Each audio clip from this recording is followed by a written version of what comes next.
बहुत समय पहले की बात है। एक बड़े से महल में स्नो वाइट नाम की एक राजकुमारी रहती थी।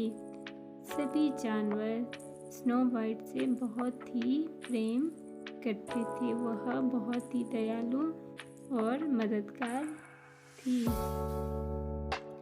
एक दिन अचानक स्नो वाइट की माता की मृत्यु हो गई और राजा ने दूसरी शादी कर ली। वह बहुत ही दुष्ट महिला थी। वह स्नो वाइट से बहुत ही ईर्ष्या करती थी। एक दिन वह अपने जादुई आईने के सामने जाती है और कहती है, दर्पण दर्पण बता, सबसे सुंदर है कौन? तो आईना जवाब देता है, रानी सबसे सुंदर है स्नो वाइट। रानी गुस्से में अपने सैनिकों को आदेश देती है कि वह जाकर स्नो वाइट को हमेशा के लिए ख़त्म कर ले। और सैनिकों ने स्नो वाइट को एक घने जंगल में ले गए और स्नो वाइट कहती है, ओ मुझे घूमना बहुत पसंद है। तभी सैनिक ने राजकुमारी को मारने की कोशिश की, परंतु उसे स्नो वाइट पर दया आ गई और उसने रानी की दुष्टता को बताया और वह स्नो वाइट का दिल टूटा हुआ था और वह जंगल में इधर उधर भटक रही थी। और अचानक उसे एक छोटा सा कुटिया देखने को मिला। उसने वहाँ पर 7 बोनों को देखा। वह 7 बोने खाने की तलाश में इधर उधर घूम रहे थे।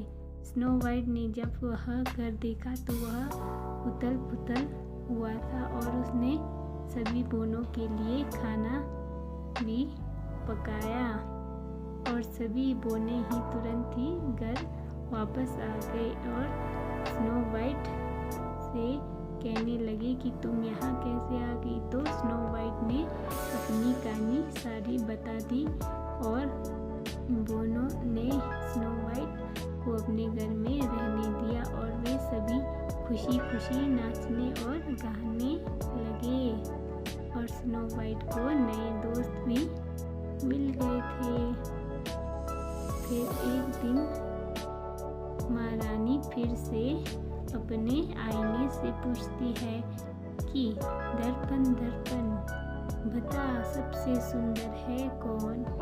आईना तुरंत ही जवाब देता है, महारानी अभी भी है जिंदा, स्नो वाइट है सबसे सुंदर। रानी को गुस्सा आ जाता है और वह अपने सैनिकों को बुलाती है और उनसे पूरी सच्चाई जान लेती है और वह सोचती है कि अब मुझे ही कुछ करना पड़ेगा और वह रूप बदल के जंगल की ओर चली जाती है और उसके पास जहरीले सेब होते हैं। स्नो वाइट को अकेला पाकर दुष्ट रानी उसे सेब खाने के लिए कहती है, लो बेटा, बहुत ही स्वादिष्ट सेब है। और स्नो वाइट उसे एक बाइट खा लेती है और तुरंत ही वहीं पर बेहोश हो जाती है और मर जाती है और वह दुष्ट रानी हंसने लगती है, ही मेरा काम आज पूरा हो गया, मैंने तुम्हें जान से मार दिया। अब वो 7 बोने आ जाते हैं और स्नो वाइट को देखकर बहुत ही उदास और रोने लगते हैं। उन 7 बोनों ने स्नो वाइट को एक ताबूत में लेटा दिया और रोने लगे। कुछ ही देर बाद वहाँ से एक राजकुमार गुजरता है और वह अपने घोड़े से उतर कर देखता है कि आगे क्या हो रहा है। तो वह देखता है कि ताबूत में एक बहुत ही सुंदर राजकुमारी लेटी है और उसके आंखों में आंसू आ जाता है और स्नो वाइट के गाल में टपकने लगते हैं और कुछ ही समय बाद स्नो वाइट जीवित हो जाती है और सभी 7 बोने और राजकुमार और राजकुमारी हमेशा के लिए साथ रहने लगे और उस दुष्ट रानी को भी हमेशा के लिए कालकोठरी में बंद कर दिया।